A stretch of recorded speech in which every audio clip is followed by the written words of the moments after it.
লাস্টের কিলটা তো এরকমই।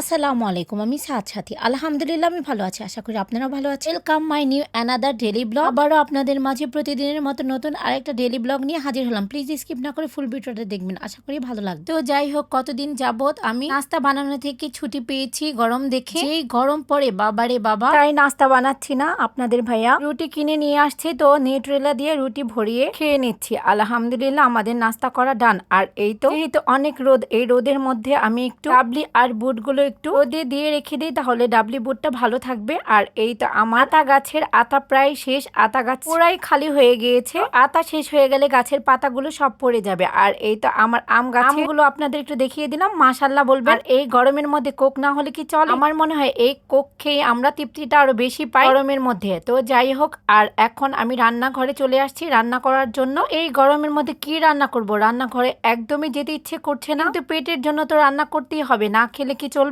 তাই চিন্তা করলাম আজকে করলা ভাজি করে নেই, তাহলে ভালো হবে। গরমের মধ্যে করলা ভাজিটাই ভালো লাগবে, তো তার জন্য করলা ভাজিটা করে নিচ্ছি। আর আমার করলা ভাজি এমনি তো অনেক ভালো লাগে, তাই আজকে আর বেশি কিছু রান্না করব না। তো করলা ভাজি করব আর তেলাপিয়া মাছের ভর্তা করব। তো মাছ রান্না করলে খেতে চায় না, রান্নার তরকারির মধ্যে মাছ থেকে যায়। আর যদি মাছের ভর্তা করি তাহলে নিমেষেই ভর্তা শেষ হয়ে যায়, কারণ মাছের ভর্তা করলে আপনাদের ভাইয়াও পছন্দ করে, ছেলেও পছন্দ করে। আজকে চিন্তা করলাম ভাজি আর ভর্তাটাই পারফেক্ট হয় এই গরমের মধ্যে। এখন আমি এই কন্টিন থেকে 4টা শুকনো মরিচ নিয়ে নিলাম, আর তেলাপিয়া মাছটা আমি ভেজে নিচ্ছি। তো আমার ভেজে নেওয়া প্রায় হয়ে গেছে, এখন আমি নামিয়ে নিলাম। আর শুকনো মরিচগুলো আমার ভেজে নিতে হবে, তো আমি শুকনো মরিচগুলো ভেজে নিলাম। আর এখানে আমি পেঁয়াজ কুচি, ধনিয়া পাতা কুচি, আর ধনিয়া পাতা আর পেঁয়াজের উপরে আমি ভেজে রাখা মরিচগুলো উঠিয়ে নিচ্ছি। আর এখন আমি লবণ দিয়ে খুব ভালোভাবে কচলিয়ে আমি মরিচের সাথে আর এগুলো সব মিক্স করে নিচ্ছি। আর এখন আমি ভাজা মাছটা দিয়ে দিয়েছি। আর এই তো আমার আজকে রান্না করা ডান, আমার করলা ভাজি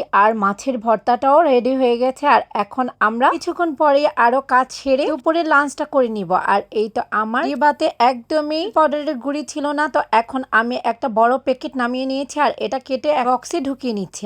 আর খাওয়ার আগে আমি আগে বিছানাটা ঝেড়ে নিচ্ছি। আর সকালের বিছানাটা আমার ঝাড়তে একটু লেট হয়ে গেছে, কারণ আমার ছেলে ঘুমিয়েছিল, তাই এখন বিছানা ঝাড়ছি। আর ক্যাটলিন আমার সাথে দুষ্টামি করছে। তো যাই হোক, আর এখন দুপুরের লাঞ্চটা করে নিচ্ছি। করলা ভাজি আর মাছের ভর্তা দিয়ে মজাদার দুপুরের লাঞ্চটা করে নিচ্ছি। তো লাঞ্চ করার পর ছেলে আমাকে কতদিন যাবতীয় বলছে, আম্মু ওই তো ঈদের মধ্যে যে তুমি ফুচকা নিয়ে আসছো, তো আজকে ফুচকাটা করো, আমরা খাই। চিন্তা করলাম ঈদের মধ্যে তো বাবার বাসায় থেকে খেয়ে আসলাম, আমাদের ফুচকাটা খাওয়া হয়নি, ফুচকাটা না হলে নষ্ট হয়ে যাবে। তো আজকে ঘুমনি করে নিয়েছি, আলু সিদ্ধ করে আমি আলু কিউব করে কেটে নিয়েছি। আর এখানে ধনিয়া পাতা, কাঁচামরিচ, প্রথমে চিলি ফ্লেক্স দিয়ে দিয়েছি, আর এখন ধনিয়ার গুঁড়ো দিয়ে দিচ্ছি, কারণ ফুচকা চটপটি খেলে এই মশলাগুলো খুবই প্রয়োজনীয়। আমি এই মশলাগুলো বাসায় তৈরি করে নিয়েছি আমার হেল্পিং হ্যান্ডকে দিয়ে। আর এই তো এখন আমি ফুচকার মধ্যে আমি ডাবলিগুলো ভরে নিচ্ছি, আর এগুলো একসাথে তৈরি করে সবাই একসাথে খাবো। আপনাদের ভাইয়া এখন খাবে না, ও পরে খাবে নাকি, তো আমি আর আমার ছেলে বানিয়ে তারপর আমরা মা ছেলে মিলে খেয়ে নিচ্ছি। আর আপনাদের ভাইয়া তো এসি ছেড়ে আরামে ঘুমিয়ে নিচ্ছে, এত ঘুম যে কোথা থেকে আসে, আর আমার ঘুমিয়ে নেই। যাই হোক, ওই তো আমি বুট আর ডাবলিগুলো একটু রোদে দিয়েছিলাম, ওগুলো একটু রোদ দিয়ে নিলাম। আর এখন আমি বক্সে ভরে নিচ্ছি। তো আজকের ব্লগটা যদি আপনাদের কাছে ভালো লেগে থাকে, প্লিজ আপনারা কমেন্ট সেকশনে কমেন্ট করে জানাবেন। আর আমার ফেসবুক পেজটাকে লাইক, কমেন্ট এন্ড শেয়ার দিয়ে আমার সাথে থাকবেন প্লিজ। ফলো বাটনে ক্লিক করতে কিন্তু ভুলবেন না, এন্ড ইউটিউব চ্যানেলটাকে সাবস্ক্রাইব করবেন,